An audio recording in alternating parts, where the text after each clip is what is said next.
तो स्टार्टिंग हो रही है, सबसे पहले भगवान का जन्म हुआ मथुरा में।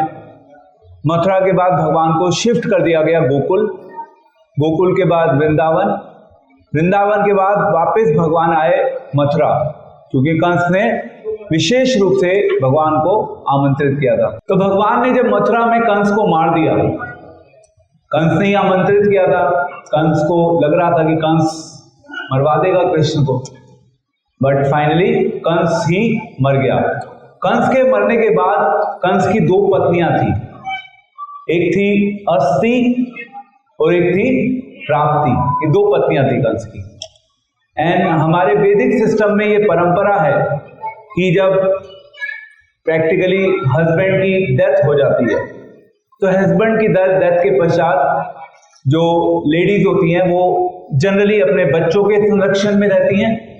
एंड कंस का क्योंकि कोई बेटा नहीं था, तो कंस के केस में जो अस्ति एंड प्राप्ति थी वो अपने पिता के घर चली गई थी। तो अस्ति और प्राप्ति के पिता का नाम था जरासंध। तो जरासंध के पास जाकर अस्ति और प्राप्ति ने बताया कि इस प्रकार से कंस को तो मार दिया गया है। और फिर जब जरासंध को ये पता चला कि इस प्रकार से कंस का वध हो चुका है, तो वो गुस्से से आग बबूला हो गया। उसने ये प्लान किया कि जितने भी यदुवंशी हैं, मैं इस पृथ्वी से पूरे यदुवंशियों को नष्ट कर दूंगा। तो ये प्लान था जरासंध का। और इस प्लान से जरासंध ने धीरे धीरे अपनी सेना को बढ़ाना शुरू किया। और उसने अपनी सेना 13 अक्षौणी सेना, एक अक्षौणी सेना में आई थिंक टोटल लगभग 2.25 लाख के आसपास सोल्जर्स, घोड़े, हाथी, उसमें पैदल चलने वाले सोल्जर्स अलग होते हैं। तो इस प्रकार से जरासंध ने 13 अक्षौणी सेना तैयार करी यदुवंशियों के ऊपर आक्रमण करने के लिए। तो कंस तो मर गया, कंस तो कृष्ण का कुछ नहीं कर पाया। एंड जरासंध ने अब सोचा कि नाउ मैं फाइट करूंगा। तो इस प्रकार से भगवान कृष्णा को जरासंध से युद्ध करने का अवसर मिला। और जब आक्रमण के लिए जरासंध की पूरी सेना पहुंची मथुरा पर, तो उस समय टोटल जो लोग थे वहां पर, सब लोग उस सेना को देखकर बहुत हैरान हो गए, क्योंकि ऐसा भगवान कृष्ण की कोई सेना नहीं थी। भगवान कृष्ण एक साधारण मानव का रोल प्ले कर रहे थे। कृष्ण जब वृंदावन से मथुरा आए थे, उस समय भी कृष्ण तो क्रूर जी के साथ अकेले आए थे। तो ऐसा कृष्ण के पास कोई लंबी चौड़ी कोई सेना तो थी नहीं, और भगवान एक बिल्कुल साधारण मानव का रोल प्ले कर रहे थे। तो इस प्रकार से भगवान होते हुए भी एक साधारण मनुष्य का रोल प्ले करते हैं, क्योंकि भगवान मानव के रूप में अपनी लीला इस संसार में प्रकट कर रहे थे। और यदुवंशियों की जो सेना थी, क्योंकि मथुरा में पहले कंस का राज था, कंस मर गया, उसके बाद नेक्स्ट किसका राज हुआ? शूरसेन, यानी कि राजा, जो कि नाना थे भगवान कृष्ण के। तो उनका राज था, उनकी सेना ज्यादा बड़ी नहीं थी। और जब इस प्रकार से जब देखा गया, कंपेयर किया गया, एक तरफ भगवान की सेना, मतलब जो यदुवंशियों की सेना थी, उन्होंने ही भगवान के बिहाफ पे भगवान के साथ युद्ध करने का प्लान किया। तो इस प्रकार से जब जरासंध ने देखा कि भगवान कृष्ण की सेना जो है तो बहुत छोटी सी है, एंड जरासंध को ये भी रियलाइज हुआ कि ये तो मेरे रिलेशन में नाती संबंध था ना जरासंध के साथ, तो जरासंध को दया आ गई।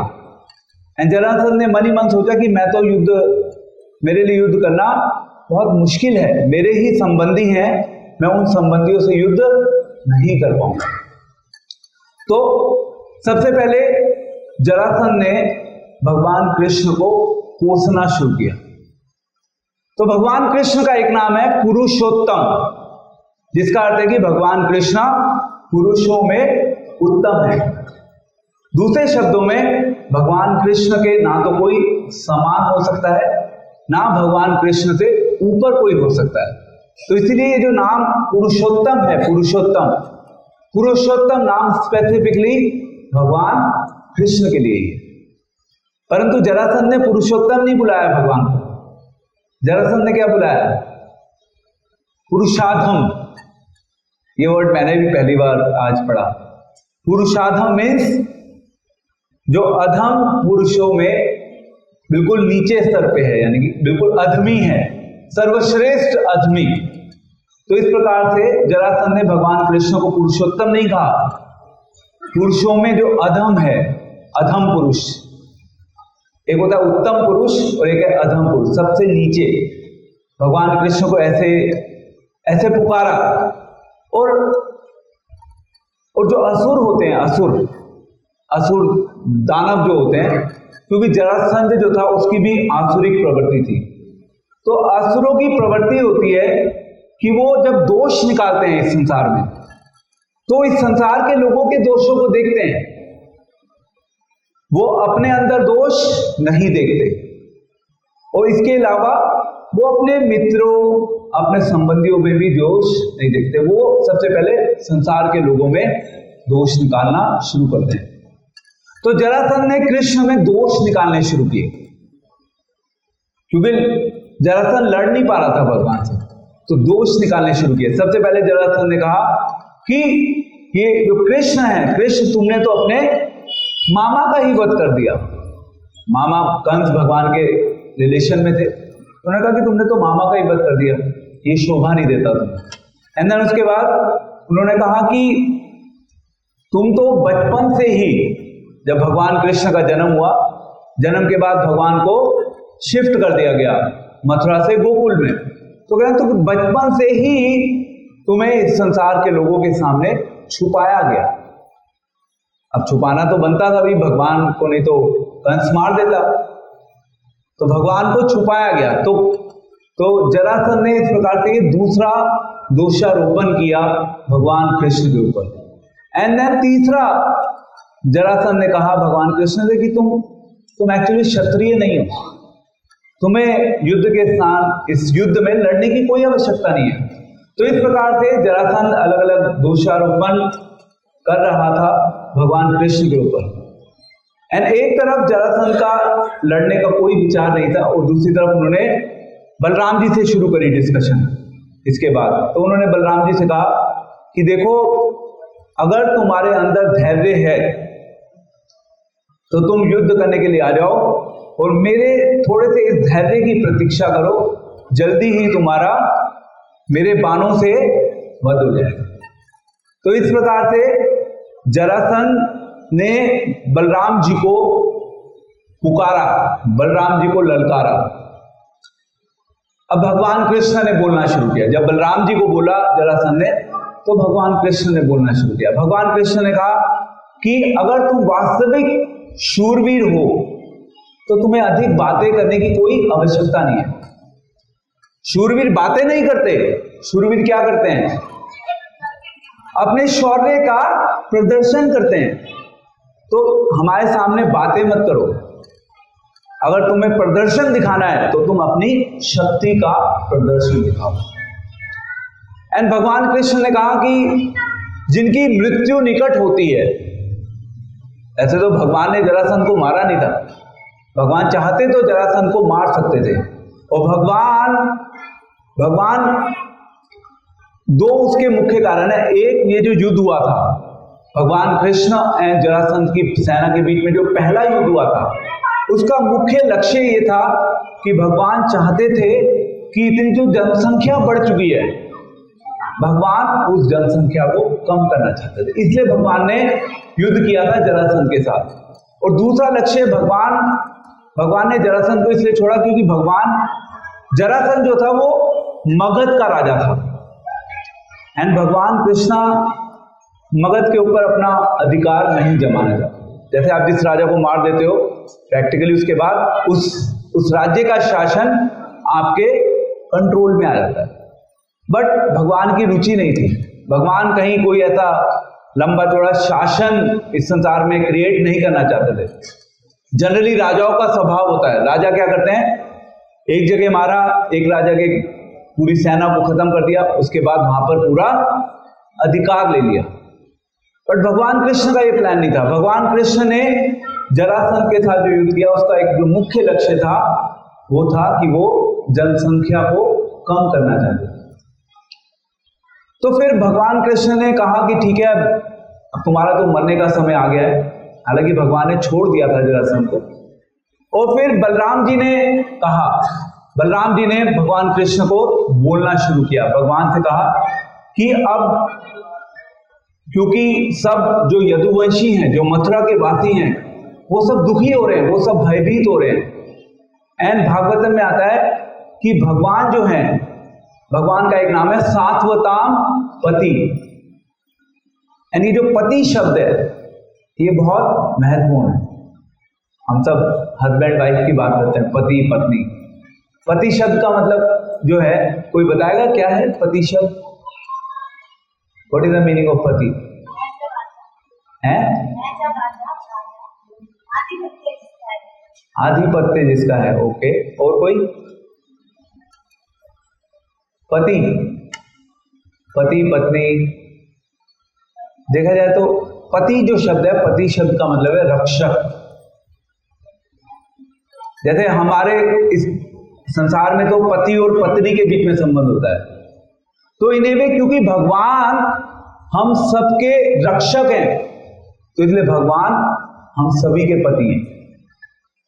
भगवान सबकी रक्षा कर रहे हैं, तो इसलिए भागवतम में स्पेसिफिकली ये वर्ड यूज हुआ है, भगवान सात्वताम पति। दूसरे शब्दों में जो भी भगवान की शरण ग्रहण करता है, भगवान उसको रक्षा करने के लिए हमेशा तैयार हो जाते हैं। तो बलराम जी ने कहा कि ये यदुवंशी जो हैं, इनको अभी आपकी रक्षा की आवश्यकता है, तो अब आप युद्ध करना शुरू करिए। तो एक तरफ भगवान की जो सेना थी वो बहुत छोटी थी, जरासंध की जो सेना थी वो बहुत बड़ी थी। तो एक दृष्टिकोण से देखा जाए तो भगवान प्रैक्टिकली डर सकते थे जरासंध की सेना के सामने। और जब भगवान ने शंख बजाया, भगवान का शंख इतना खतरनाक था कि उस शंख की आवाज सुनकर सभी लोगों को ये एश्योरेंस हो गया कि इस युद्ध में जीत जो है वो स्वयं भगवान की होगी। तो इस प्रकार से युद्ध शुरू हुआ। एंड फाइनली भगवान ने जो युद्ध किया वो इतना ज्यादा भयानक था। भगवान के पास बहुत कम सैनिक थे एंड जरासंध के पास बहुत सारे सैनिक थे। फिर भी भगवान ने जरासंध को युद्ध में हरा दिया। एंड बलराम जी ने पकड़ लिया जरासंध को, बांध रहे थे वरुण पास से, बलराम जी जरासंध को बांध रहे थे। तो भगवान कृष्ण ने कहा कि इसको छोड़ दो, इससे फाइट करने की कोई आवश्यकता नहीं है, छोड़ दो इसको। मतलब हम इसको मारेंगे नहीं, हम इसको ऐसे ही छोड़ देंगे। तो अगर कभी मैदान में किसी को ऐसे छोड़ दिया जाता है तो उसका उसमें बहुत बड़ा अपमान होता है। तो इस प्रकार से जरासंध का वहां पर क्या हुआ, अपमान हो गया। जब जरासंध का अपमान हो गया तो जरासंध ने कहा कि मैं तो अपना राजा का जो मेरा पद है मैं उसको छोड़ रहा हूं, मैं संन्यास लेने के लिए जा रहा हूं। ऐसे ही होता है ना लाइफ में, जब कुछ छूट जाता है तो हम कहते हैं कि अब तो जीवन बेकार हो गया, कुछ करने को बाकी नहीं है। तो जो बाकी जो बचे कुचे लोग थे जरासंध के साथ, जो जरासंध को वापस लेके जा रहे थे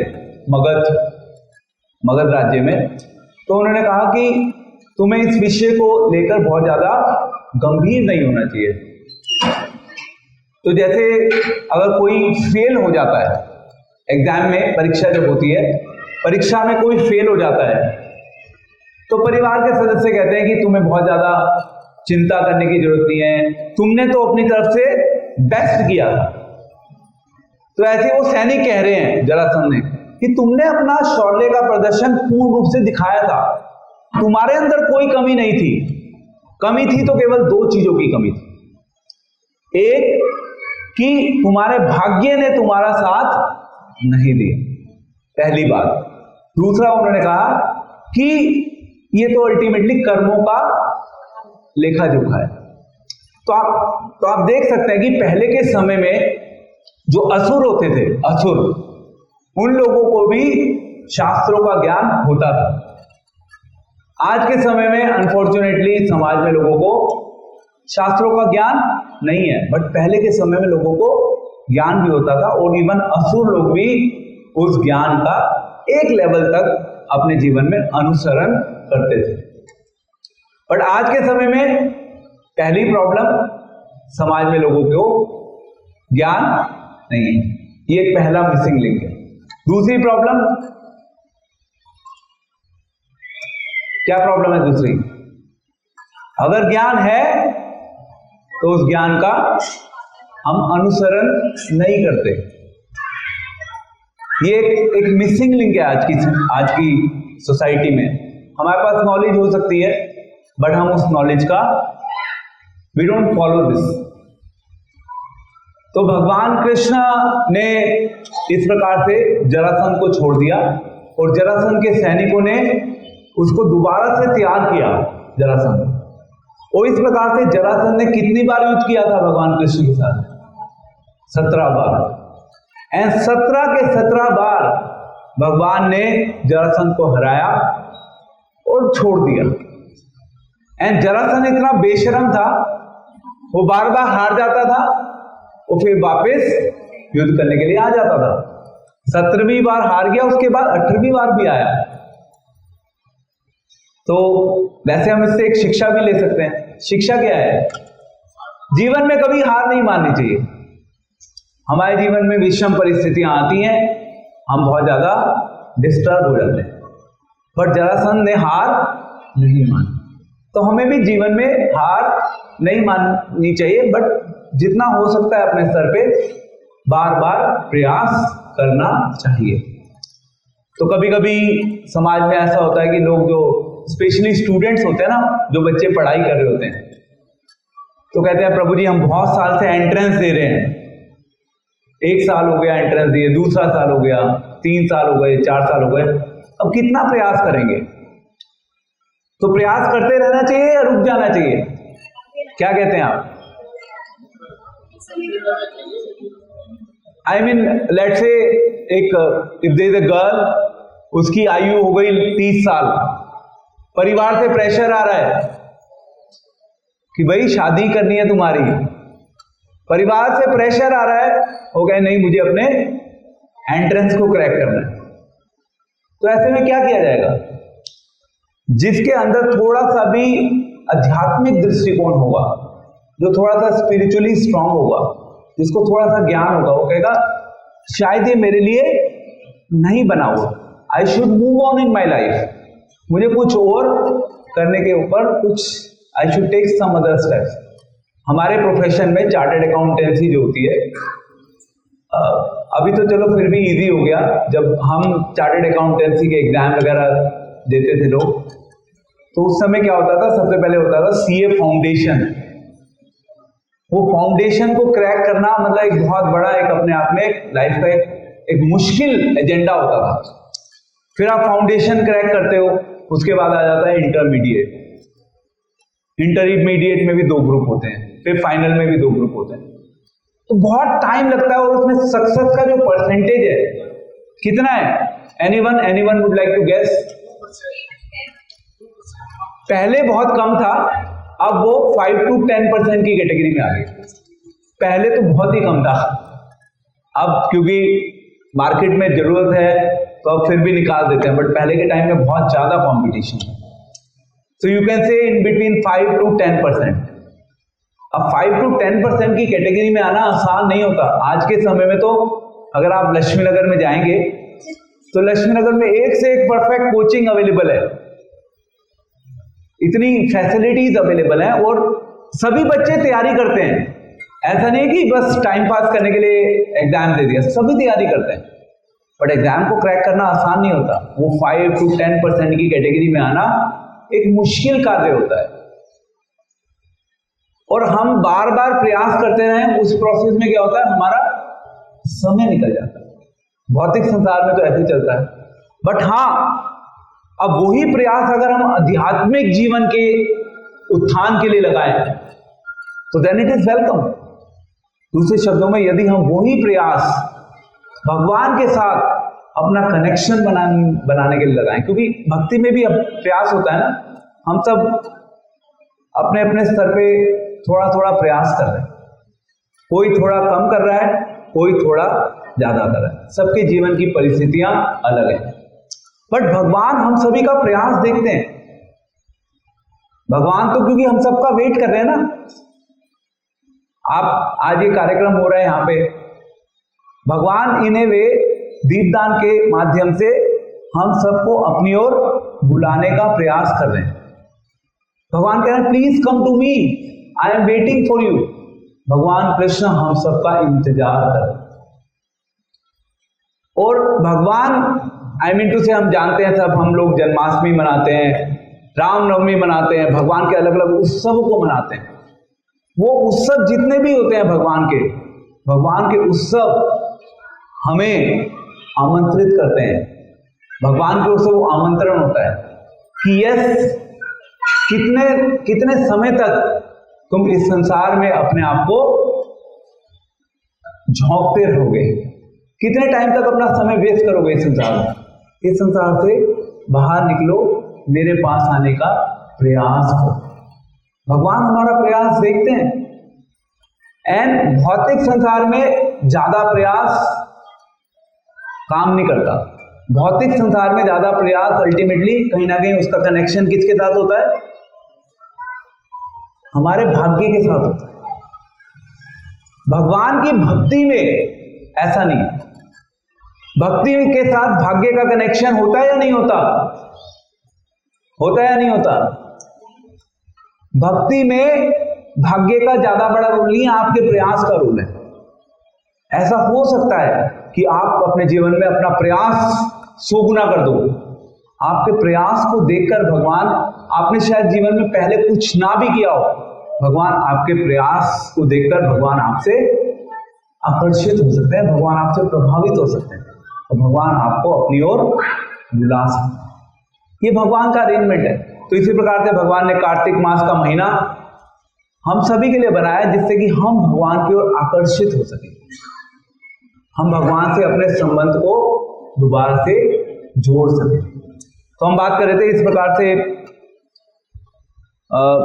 मतलब जब भगवान ने फाइनली मार दिया जरासंध को, 17 बार युद्ध हो गया, उसके बाद भगवान ने फिर उसके बाद भगवान असंभव को संभव कर सके। भगवान ने ये करके दिखाया जब भगवान ने जरासंध के साथ युद्ध किया।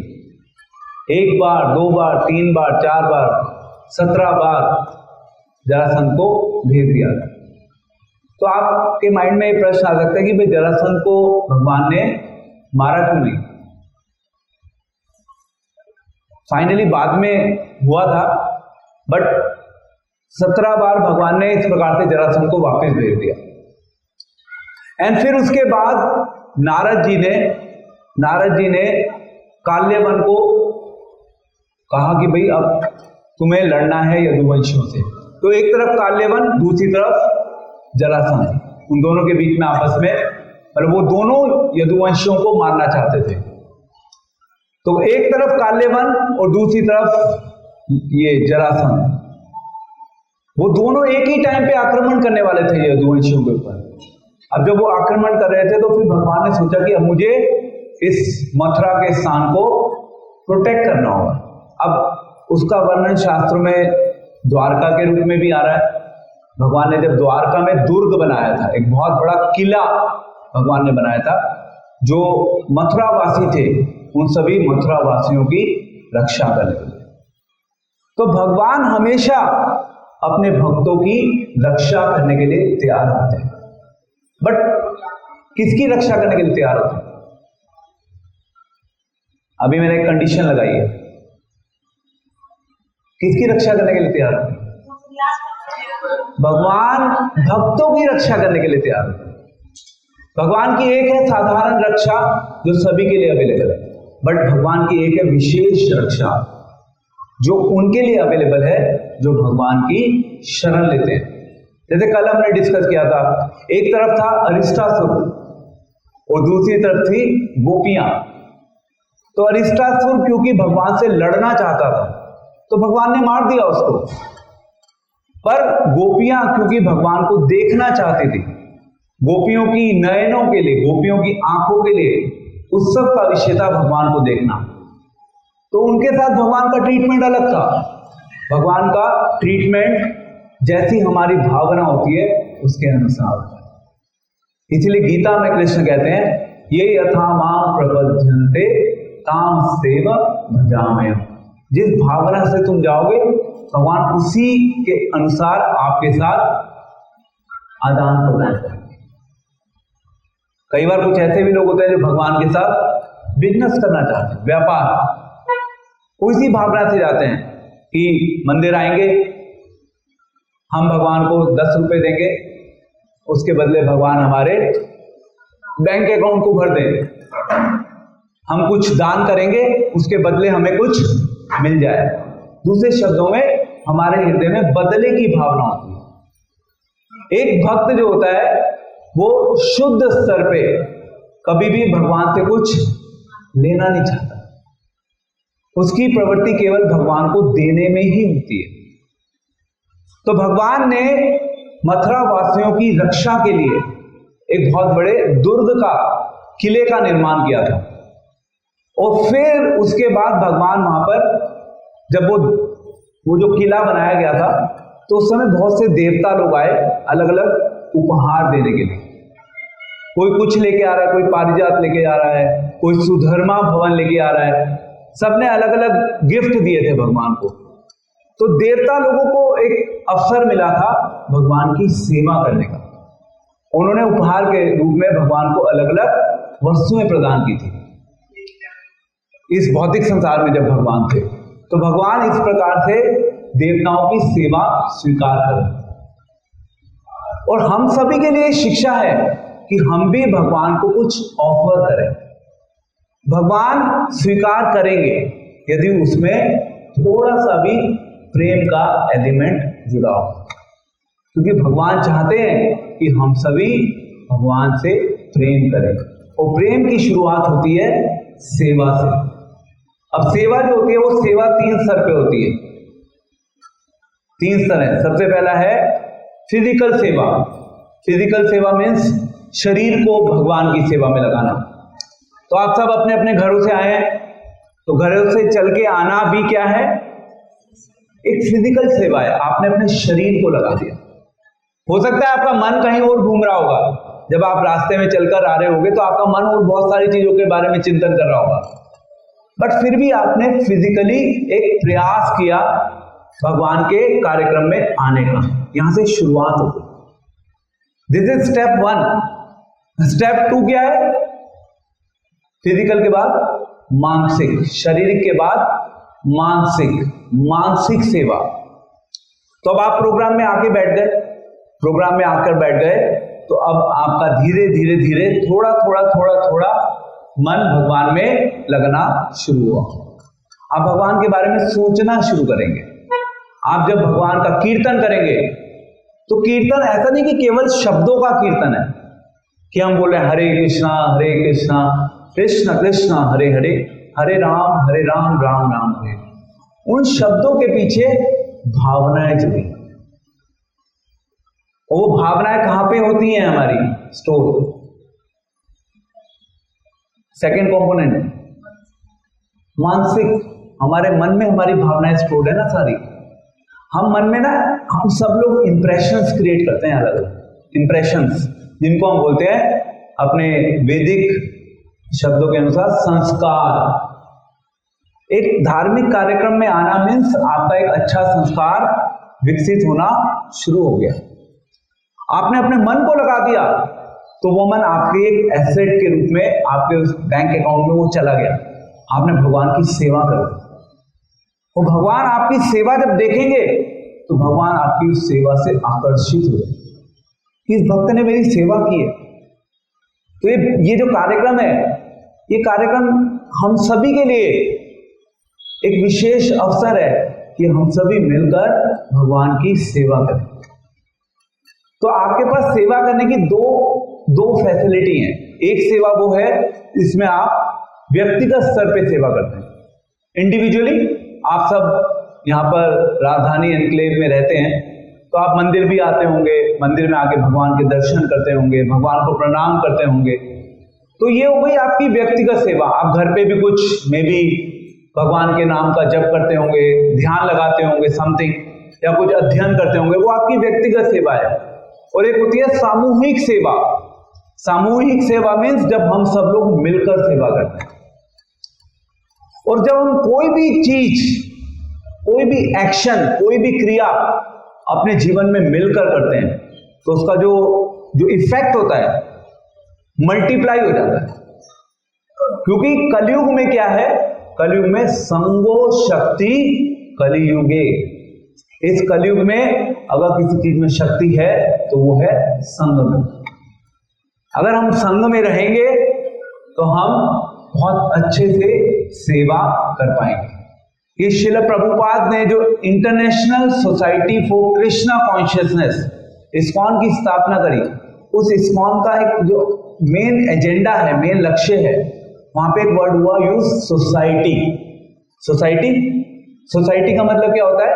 सोसाइटी एक वो स्थान होता है जहां पर बहुत सारे लोग इकट्ठे होते हैं, असेंबल होते हैं, मिलते हैं, और वो मिलकर क्या करते हैं? कृष्ण की चर्चा करते हैं, कृष्ण की बात करते हैं, और दूसरों को कृष्ण के बारे में बताते हैं, कृष्ण की भक्ति करने के लिए प्रेरणा देते हैं। आप सब श्रवण कर रहे हैं, आपके श्रवण से मुझे और भक्ति करने की प्रेरणा मिल रही है। मैं अपने शब्दों के द्वारा आप सबको प्रोत्साहन दे रहा हूं कि यस, आप सब अपने जीवन में कृष्ण भक्ति को स्वीकार कीजिए। हम सभी के जीवन का लक्ष्य है कृष्ण की भक्ति करना, कृष्ण की सेवा करना, कृष्ण से प्रेम करना। तो एक हो गया शारीरिक, दूसरा हो गया मानसिक, एंड तीसरा बताओ, तन मन, एंड तीसरा है धन। अब आप कहेंगे प्रभु जी पैसे क्यों मांग रहे हो आप? उसका भी रीजन है। देखिए, हम सब यहाँ पे वर्किंग है, हम सब लोग अपनी फैमिली लाइफ में व्यस्त हैं, मोर और लेस। गृहस्थ जीवन है हम सभी का। तो गृहस्थ जीवन में ये एक सत्य है कि हम सभी अपने जीवन का मैक्सिमम टाइम, अगर आप अपने जीवन को डिवाइड करेंगे तो आपके जीवन का मैक्सिमम टाइम इस संसार में धन को अर्जित करने में जाता है। This is a fact. तो क्योंकि वो कई बार हम जब धन अर्जित करते हैं तो हमें कुछ उग्र कर्म भी करने होते हैं। मतलब उग्र कर्म मीन्स जो हमें करने नहीं चाहिए, बट समाज की स्थिति ऐसी है कि आप उसको नहीं करोगे तो काम नहीं चलेगा। फॉर एग्जाम्पल, रिश्वत देना अच्छा है, गलत है? सही है, गलत है? गलत है। But fact of the matter is कि बिना रिश्वत दिए कोई बिजनेस नहीं चल सकता। तो आपको बिजनेस करना है तो रिश्वत देनी है, यानी कि अब उसमें क्या हो गया? उग्र कर्म मिल गया, गलत कर्म मिल गया उसमें। तो हम क्या करते हैं? उस धन को जो हमने अर्जित किया, उस धन का कुछ हिस्सा भगवान की सेवा में लगना चाहिए। उससे वो धन जो होगा वो शुद्ध हो जाएगा। और हमारा जो इतना समय लगा है, वहां पर हमने समय दिया है ना, वो समय भी हमारा इन ए वे धन को भगवान की सेवा में लगाकर वो समय भी हमारा सेवा में लग गया। तो इसलिए तन मन धन। अच्छा, अब मैं अगर आपसे पूछूं कि इन तीनों में सबसे इंपॉर्टेंट कौन सा है? कौन सा है सबसे इंपॉर्टेंट? मन है सबसे इंपॉर्टेंट। क्योंकि गीता में कृष्ण कह रहे हैं, मन मना भव मद भक्तो मध्याजी माम नमस्कुरु। भगवान मन की बात करते हैं। फिजिकल इंपॉर्टेंट है, धन इंपॉर्टेंट है, बट उससे ज्यादा महत्वपूर्ण है मन को भगवान की सेवा में। इसीलिए गीता में भगवान कह रहे हैं, मया अर्पित मनो बुद्धि। जगह जगह भगवान कह रहे हैं या तो बुद्धि को लगा दो या मन को लगा दो। फिजिकली भी लगा लेना, बट सबसे इंपॉर्टेंट है मेरा मन मुझे दे दो, अपना मन मुझे दे दो। मन भगवान को देना आसान नहीं है। दूसरे शब्दों में अपने मन को भगवान में पूर्ण रूप से निवेशित कर दो। भगवान ने वर्ड यूज किया है, निवेशित कर दो, इन्वेस्ट कर दो। अपनी जितनी भी शक्ति है, जितना भी सामर्थ्य है, उन सभी को भगवान की सेवा में लगा, क्योंकि ये जीवन जो है वो हम सभी को भगवान की सेवा करने के लिए मिला है। हम सभी को जीवन सेवा के लिए मिला है। ऐसा नहीं है कि केवल हरे कृष्ण आंदोलन के डिवोटीज को सेवा करने के लिए मिला है। सभी जीवों को जीवन भगवान की सेवा के लिए मिला है। अब बस ये होता है कि कुछ लोग समझ जाते हैं और संसार में कुछ लोग इस चीज को नहीं समझ पाते। जो नहीं समझ पाते वो अपने आप को इस संसार में व्यस्त करके रखते हैं। जो थोड़ा सा भी समझने का प्रयास करते हैं वो धीरे धीरे अपने आप को इस संसार से निकालने का प्रयास करते हैं, क्योंकि अल्टीमेटली हम सभी को इस जीवन जो मिला है वो किस लिए मिला है? इस संसार से निकालकर भगवान की सेवा करने के लिए। तो सेवा ही हमारे जीवन का लक्ष्य होना चाहिए। हमारा सारा प्रयास सेवा के ऊपर ही केंद्रित होना चाहिए। तो इस प्रकार से भगवान ने जरासंध को बार बार हराया और भगवान ने इस संसार के लोगों को ये शिक्षा दी अपने इस पर्टिकुलर लीला के माध्यम से कि हमेशा इस संसार में चीजों को पाने के ऊपर बहुत ज्यादा फोकस नहीं करना चाहिए। जैसे कि भगवान ने फोकस नहीं किया। भगवान चाहते तो मगध राज्य को भी अपने वश में कर सकते थे, पर भगवान ने ऐसा नहीं किया। इस संसार की मेंटालिटी क्या है? हम सब चाहते हैं कि हम चीजों को अपने वश में लें, अपने पास ले लें, हमारे काबू में आ जाए वो चीज। पर भगवान हमेशा ऐसा नहीं करते। भगवान छोड़ देते हैं। भगवान ने माफ कर दिया। बार बार जरासंध आ रहा था, भगवान बार बार छोड़ रहे थे। तो हम सबको भी इस प्रकार से चीजों से आसक्त नहीं होना चाहिए, या जबरदस्ती जिस चीज की कोई आवश्यकता नहीं है हमारे जीवन में, उस चीज को पाने के लिए पागल नहीं होना चाहिए। तो ये भक्ति जो है, भगवान की सेवा जो है, जहां पे हम अपने तन को, अपने मन को और धन को, हम तीनों को भगवान की जब सेवा में लगाते हैं, तो उससे हमारी इस संसार की जो अलग अलग वस्तुएं हैं, उन चीजों के प्रति आकर्षण अपने आप कम होना शुरू होता है। और जिसका आकर्षण कम होगा इस संसार की वस्तुओं से, उतना उसका भगवान में आकर्षण विकसित होना शुरू हो जाएगा। तो ये कार्तिक मास का महीना हम सभी के लिए एक विशेष अवसर है भगवान की ओर से, जिसमें भगवान चाहते हैं कि हम भगवान के प्रति अपने आकर्षण को बढ़ाएं। वैसे पता है, जस्ट मैं 2-3 मिनट और लूंगा।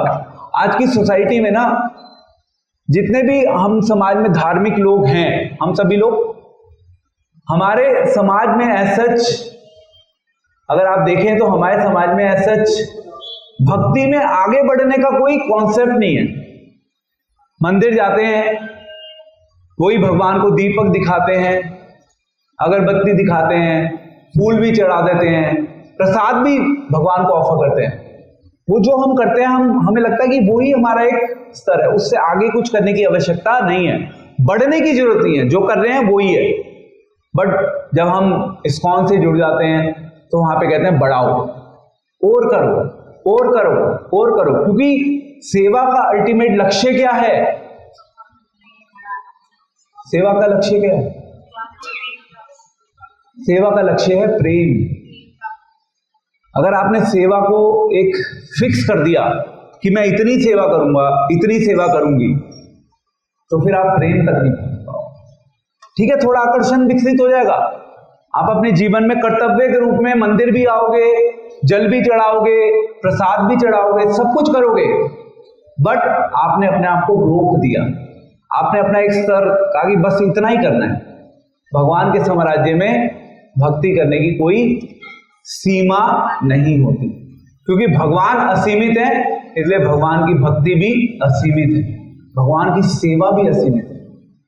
क्योंकि अल्टीमेटली हम सब प्रेम के रास्ते पर हैं, और जहां पे प्रेम होता है वहां पे सेवा का मूल्यांकन नहीं होता। कार्तिक मास इसीलिए बना है कि हम यहाँ पे सेवा का मूल्यांकन नहीं करें कि हमने कितने दीपदान में भाग लिया, कितनी मंगला आरती अटेंड करी, कितने प्रवचन अटेंड किए। जितना कर लें उतना कम है, ये भावना होनी चाहिए। श्री श्री राधा दामोदर की, शिला प्रभुपाद की, हरे कृष्ण महामंत्र की। तो मैं राजधानी एनक्लेव के सभी रेजिडेंट्स का विशेष धन्यवाद करता हूं हरे कृष्णा ग्रुप की ओर से।